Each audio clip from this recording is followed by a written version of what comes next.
Oh, blimey, Governor. Is it hot in here or is it me? It must be the spice.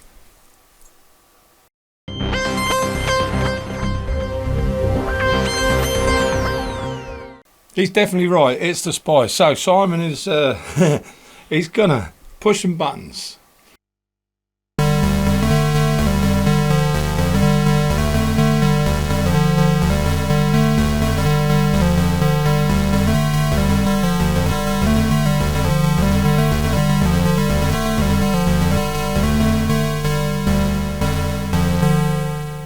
That is sure to be the 2025 Christmas #1 hit. And I say hit without the S on the front. If we just take oscillator 2 down. Yeah, just go through some sweeps and things. The idea with this machine is you can press the trigger button here, and then you get your first oscillator, and then you get your sub-oscillators, and you can tune them.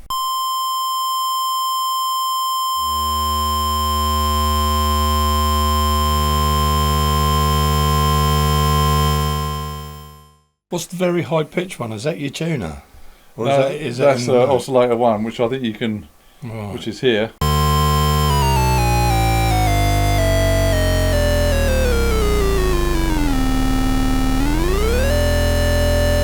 And what I like the idea about that is it's like a step tuning. Yeah.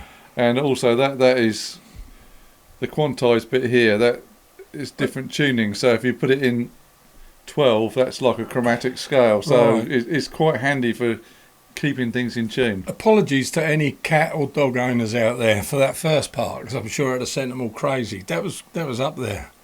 Probably goes higher than that as well, doesn't it? Yeah, and obviously you can set up the same on oscillator 2, and the idea is to have them in harmonies. That's what I've done before. Yeah, obviously to they drone or whatever. Yeah, so you can set up like your main oscillator, your 2 subs, main oscillator 2 subs, put it through your sequencer, and there you go. Oh, you may want a major and a minor together. You just don't know. In this day's music, anything goes. And the most interesting thing was this, when I was doing the demo, it is the harmonies that combine that produce the interesting results. And when you put the sequencer on, polyrhythmic sequencer, I heard these drones that you just wouldn't hear without it on. And look, we've got our special effects today. It's probably that time now, isn't it? It's that time. It's that time.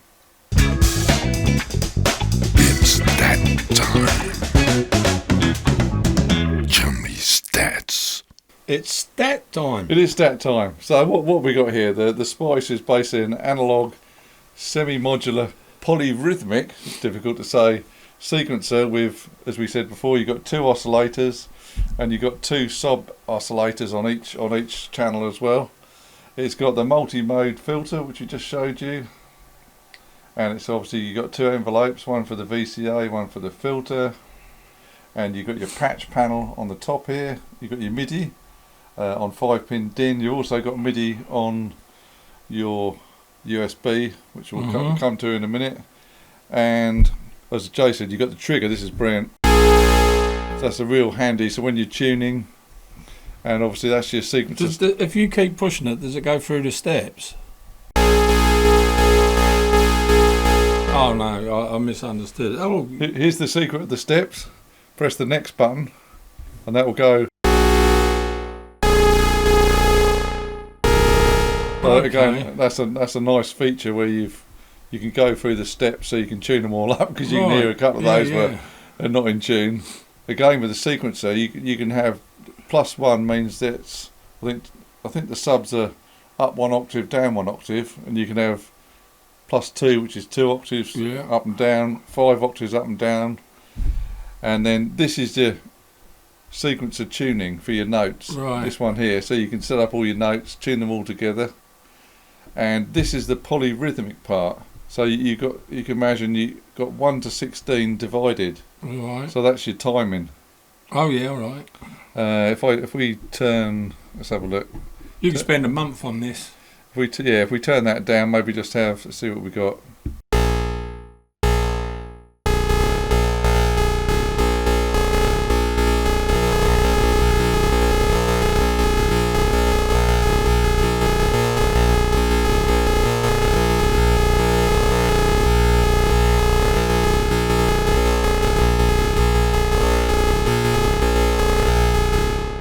get some really messed up And rhythms going. that sequence is totally separate to these 8, yeah? Yeah. So Totally individual and separate to that. yeah. So this sequencer here, number 1. So you could have that in 4/4 time and the other one in 7/4 time. Yeah, you just keep How bizarre. turning these divisions until you get those polyrhythms happening. That's bizarre. So these are your 4 notes for oscillator 1 and the subs, and these are the 4 notes for oscillator 2 and the subs. It's out there, man. This thing is out to lunch. And then this sort of division timing thing, this is what this is down the bottom here. So you could say, I want sequencer 1 just going on that time division. But if you wanted sequencer 1 using all 3 different timings, or 4, you just punch it in like that. Crazy. And the same with sequencer 2. So you can... How long did it take you to figure that out? Not too long. Anyway, if you look at one of the Behringer videos, there's Patrick the Patch Dog. He goes into this in more detail, which I watched his video as well, because it is very good. Is he in the patch bays by any chance? I think he might be. He is the synthesizer Let's Get Synth In man. Yep. Just one more thing. One more thing. Good old Columbo. So a couple of tips. Obviously, when you're doing both your oscillators and your subs, and obviously as we did before, you can step through, just tune them up so they sound good. Which we demonstrated. We haven't tuned them up completely right earlier. I think we covered that quite a bit about tuning, yeah. Yeah, and the other thing is, we've got it on internal sync, so when we press the button, when you're recording it with the DAW, obviously you've got your tempo here, but there's no readout on it. You haven't got a clue what tempo you're doing. Right. So what you have to do is you get the Synth Tribe app, connect this up via USB to your Synth Tribe app. We'll do a video for you, and you can turn off the internal sync And use your DAW. and sync it to MIDI timecode. So then, say if you're doing a track at 120, this sequencer will go through at 120. But 125 is the true BPM. It is. I thrive at 125. So if you do all your sounds and record them to your DAW and use the sequencer, it's always going to be at the right speed. So yeah, that's the Spice in a nutshell, really. It's only a brief explanation. I think the most important thing about the Spice is if you want inspiration, this is the machine for it. Because when you mess around with those different tunings, then set up the polyrhythmic sequencer, You ain't got a clue what you're going to get, and then you'll Yeah. hear something and think, wow, that I can work with this. and that's what happened when we did the demo. Yeah. When you put the sequencer on, the polyrhythmic, all these different drones came out, and I thought, oh, this is brilliant. And that's the secret of the Spice. Well, the further thing is, which is hopefully obvious to everyone, once you've got your setting, take a picture.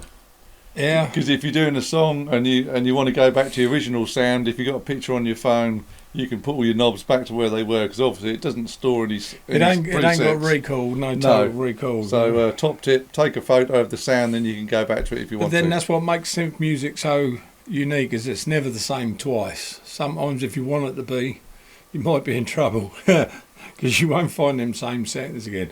And with some machines, taking a photograph won't work, because you've got those digital knobs that where you leave them ain't necessarily where they are when you go back to them again. Oh, if they got encoders, yeah. Yeah. Yeah, these are all normal pots, so you'll be all right with So this they're one. analogue, is that Yeah, right? it is analogue, yeah. We haven't shown you much on that, but hopefully that's going to get some of you started, and probably shown you something about the dual step sequences that you might not have known about. I'm sure you did, but if you didn't, now you do, because Chumley explained it so well that even I understood it. Well, there you go, guys. Here we are, the Behringer brothers. I'll take the fear out of the gear, actually touching the Spice. There it is. It's right there. Sorry, I touched the microphone as well. I have been Jason Bangers, believe it or not.